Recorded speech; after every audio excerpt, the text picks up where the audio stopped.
Hello every one, இன்றைக்கி நம்ம என்ன பார்க்க போகிறோம்னா டார்ட்டில் ஃபாரின் டாட்ஸ் அப்படின்ற டாபிக் தான் பார்க்க போகிறோம். தமிழில் அதுக்கு மீனிங் என்னென்னா அயல்நாட்டு தீங்குகள் அப்படின்றது தான் மீனிங்.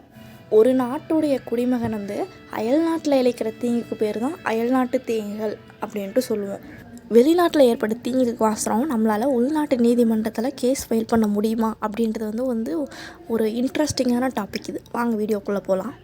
இதில் ரெண்டு விதமாக பார்ப்போம். ஃபஸ்ட்டு என்னென்னா ஆங்கில சட்டத்தில் அயல்நாட்டு தீங்குகள் அப்படின்றது ஒன்று. செகண்ட் என்ன அப்படின்னா இந்திய சட்டத்தில் அயல்நாட்டு தீங்குகள் அப்படின்ற ரெண்டு தான் நம்ம மெயினாக பார்ப்போம்.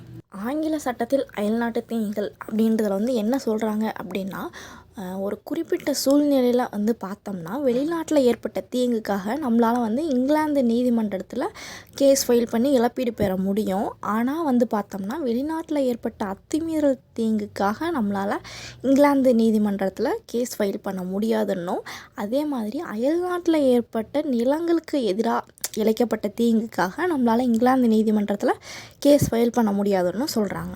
இதுக்கு முன்னாடி நடைபெற்ற பல்வேறு வழக்குகளுடைய அடிப்படையில் சர்வின் ஃபீல்டு அப்படின்றத பார்த்தோம்னா ஒரு 3 டைப்ஸில் சிம்பிளாக இதை எக்ஸ்பிளைன் பண்ணி சொல்லியிருப்பாங்க. வாங்க அதை என்னன்ட்டு பார்க்கலாம். ஃபஸ்ட்டு என்ன சொல்கிறாங்க அப்படின்னா, பிரதிவாதி செஞ்ச செயல் அயல்நாட்டு சட்டப்படி அது தீங்காக கருதப்பட்டு, இதே இங்கிலாந்து சட்டப்படி அது தீங்காக கருதப்படலை அப்படின்னா அதுக்காக நம்மளால் இங்கிலாந்து நீதிமன்றத்தில் கேஸ் ஃபைல் பண்ணி இழப்பீடு பெற முடியாதுன்னு சொல்கிறாரு. செகண்ட் என்னென்னா, பிரதிவாதி செஞ்ச செயல் வெளிநாட்டு சட்டப்படி அது தீங்காக கருதப்படாமல் இங்கிலாந்து சட்டப்படி மட்டும் அது தீங்காக கருதப்பட்டாலும் அதுக்காகவும் நம்மளால் இங்கிலாந்து நீதிமன்றத்தில் கேஸ் ஃபைல் பண்ண முடியாதுன்னு சொல்கிறாங்க. தேர்டாக என்ன சொல்கிறாங்க அப்படின்னா, பிரதிவாதி செஞ்ச செயல் அயல்நாட்டு சட்டப்படியும் அது தீங்காக கருதப்பட்டு இங்கிலாந்து சட்டப்படியும் அது தீங்காக கருதப்பட்டால் மட்டுமே அதுக்காக நம்மளால் இங்கிலாந்து நீதிமன்றத்தில் கேஸ் ஃபைல் பண்ண முடியும் அப்படின்னு சொல்கிறாங்க. பிரதிவாதி வழக்கு நடைபெறும் காலங்களில் அவர் எப்படின்னா இங்கிலாந்து நீதிமன்ற அதிகார வரம்பிற்கு உள் குடியிருப்பவராகவும் அதே மாதிரி இங்கிலாந்து சட்டத்திற்கு உட்பட்டவராகவும் இருக்கணும் அப்படின்னு சொல்கிறாங்க. பிரதிவாதி செஞ்ச செயல் அயல்நாட்டு சட்டப்படி அது தீங்கா இல்லையா அப்படின்னு பார்க்குறதுக்கு மட்டும்தான் நம்ம அவங்க சட்டத்தை கணக்கில் எடுத்துப்போமே ஒழிஞ்சு கேஸ் நடக்கிறது எல்லாமே இங்கிலாந்து சட்டப்படி தான் நடக்கும்.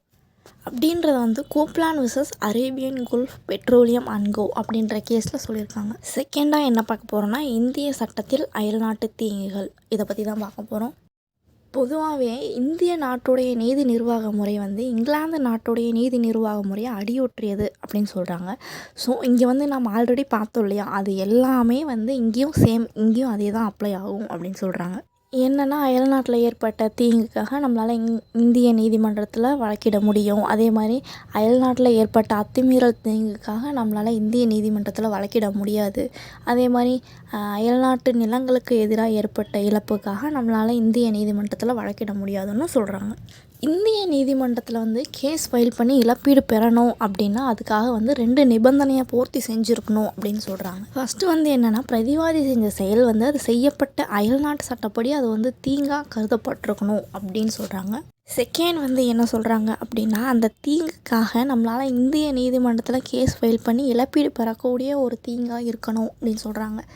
அவ்வளோதாங்க, இதுக்கு பேர் தான் ஃபாரின் டாட்ஸ். இது மாதிரி உங்களுக்கு ஏதாவது கொஷினுக்கு வீடியோ வேணும்னு ஆசைப்பட்டீங்கன்னா மறக்காமல் கமெண்ட் பாக்ஸில் கமெண்ட் பண்ணுங்கள். அண்ட் இதுக்கு முன்னாடி நம்மளுடைய சேனல் சப்ஸ்கிரைப் பண்ணாமல் வந்தீங்கன்னா மறக்காமல் சப்ஸ்கிரைப் பண்ணிவிட்டு போங்க.